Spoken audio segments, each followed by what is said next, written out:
করেছিস? চেষ্টা। তবে অঞ্জলি বোসের হেল্প তো আমার লাগবেই। আর শোনো, আমি তোমার বৌদির সাথে একটা মিটিং করে এসেছি। খুব দ্রুত আমি ওই বাড়িতে এন্ট্রি নেব। আর তার একটাই উপায় আছে, সকলের সামনে তুবড়িকে ভুল প্রমাণ করে। তুমি কি বলছিলে না ওই শ্বশুর আর বৌমার খুব মিল হচ্ছে, বাবা মেয়ের সম্পর্ক পাতাচ্ছে, আর ঠিক সময় করে শ্বশুরকে নিয়ে ঘুরতে বেরোচ্ছে। ঠিক ওখানেই আঘাতটা দিতে হবে। তোমার দাদার একটা কোনো বিপদ ঘটবে আর পুরো দোষটা পড়বে তুবড়ির ওপর। বাস, তারপর কেল্লা ফতে। দাদা, আর কোনো উপায় নেই মামি। তুই কি করতে চাইছিস নিশা?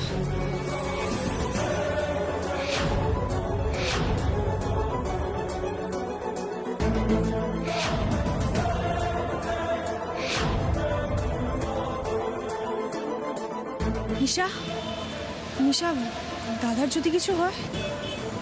একটু রিস্ক তো নিতেই হবে মামি। নিশা, দাদার কোনো বড় ক্ষতি হবে না তো?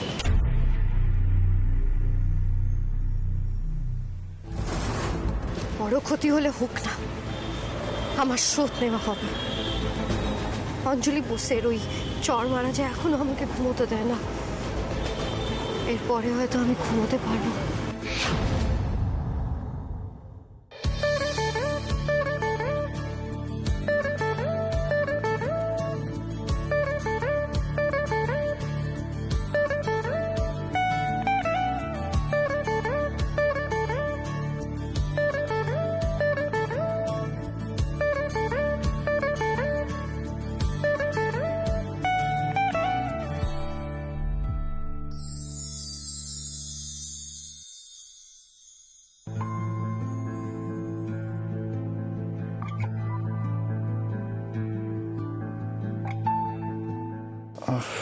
রিমোটটা কোথায় গেল?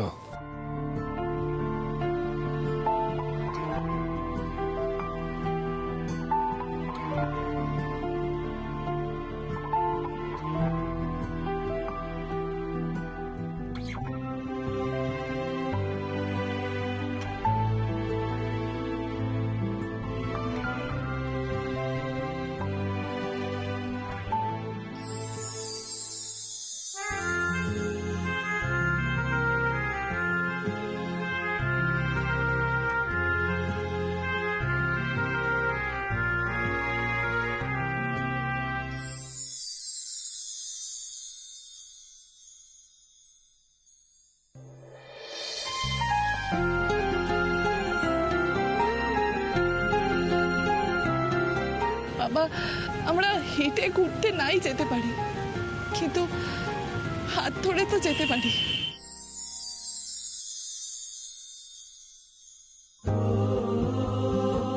বাবাকে এত ভালোবাসে, তাহলে মায়ের প্রতি এত বিরক্তি কিসের ওর?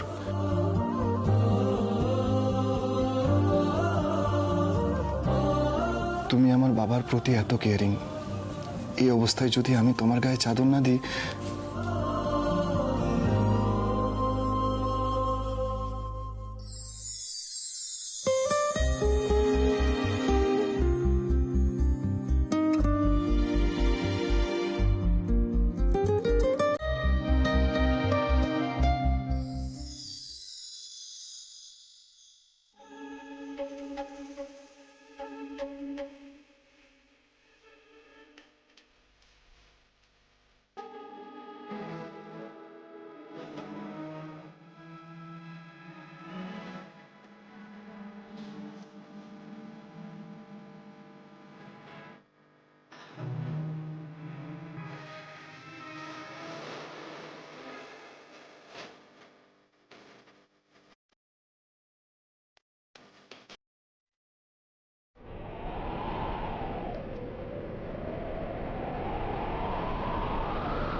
এসিতে ঘরটা ঠান্ডা হয়ে গেছিল তুবড়ি, সেই জন্যই আমি জাস্ট চাদরটা তোমায় ঢাকা দিচ্ছিলাম। আমি কি আপনার কাছ থেকে সব জানতে চেয়েছি? অর্জুন, আমি আপনার স্ত্রী, আপনার অর্ধাঙ্গিনী।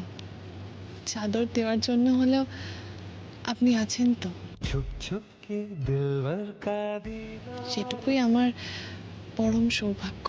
आहिस्ता इस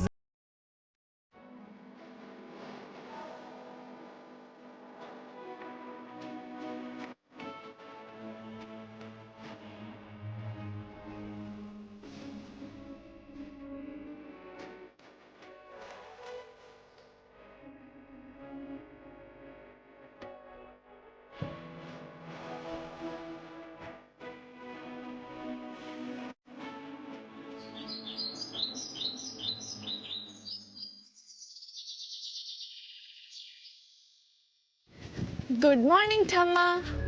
নাজু তুই আরে আজ সকাল সকাল বেরোবি? হ্যাঁ গো, আজ একটু সকাল সকাল বেরোতে হবে। পুলিশের চাকরির তো শিফটিং ডিউটি, তাই আর কি। কি আর করা, মন খারাপ করে লাভ হবে? না ঠাম্মা, আমি মন খারাপ করছি না। ও কিছু খেয়েছিস? বাইরে কিছু একটা খেয়ে নেবো। আশ্চর্য, এইটুকু খাবার বানাতে কতক্ষণ সময় লাগে? আর বলো না, আমি তো রান্নাঘরেই ঢুকিনি। আজ আমি ভেবেছিলাম একটু আগে উঠে সবার জন্য ব্রেকফাস্ট বানাবো, কিন্তু তারপরে ভাবলাম এত সকালে তো কেউ খাবে না, আর খাবারগুলো থেকে থেকে ঠান্ডা হবে, কেউ খেতেও পারবে না, তাই আর বানাইনি। বলে বাবালে, তুবড়ি, বাহ, বিয়ে করে বাড়ির বউ হয়েছো, বাড়ির বউয়ের মর্যাদা দাবি করছো, গুরুত্ব চাইছো, অথচ সংসারের দায়িত্বগুলো সামলাবে না, সেটা কি করে হয় বলো তো? আচ্ছা, এটা কি আজকের কাগজ? ও বৌদি, এই খবরের কাগজে কি আছে? এই দিকের খবরটা শোনো, তুবড়ি তো বেরিয়ে যাচ্ছে। তুমি এরম করে কেন বলছো পিসি? আমি তো আমার ডিউটিতে যাচ্ছি। আরে ডিউটিতে তো যাবেই, ডিউটিতে তো যেতেই হবে, কিন্তু এই সংসারের দায়িত্বগুলোও তো সামলাতে হবে, সেটা না সামলালে কি করে হবে? অবশ্য তুমি বা কি করবে? সবাই তো আর আমার বৌদির মতন ঘরে বাইরে সবটা সমানভাবে ব্যালেন্স করতে পারে না, তুমিও পারবে না। এই তুই চুপ করলি? তখন থেকে দেখছি বক বক বক বক বক বক করেই যাচ্ছে। আরে বাবা, মেয়েটা ডিউটিতে যাচ্ছে, কালকেও তো সব বার খাবার করে তবে বেরিয়েছে, আগামী দিনেও করবে। আর আজ একটু বেরিয়ে যাচ্ছে বলে সংসারকে তো অবহেলা করছে না। ঠিক আছে ঠিক আছে, এখন এসব নিয়ে কথা বলে কোনো লাভ নেই। আমার হাতে বরং যেটুকু সময় আছে, আমি তার মধ্যে সবার জন্য ভালো কিছু একটা বানিয়ে আনি।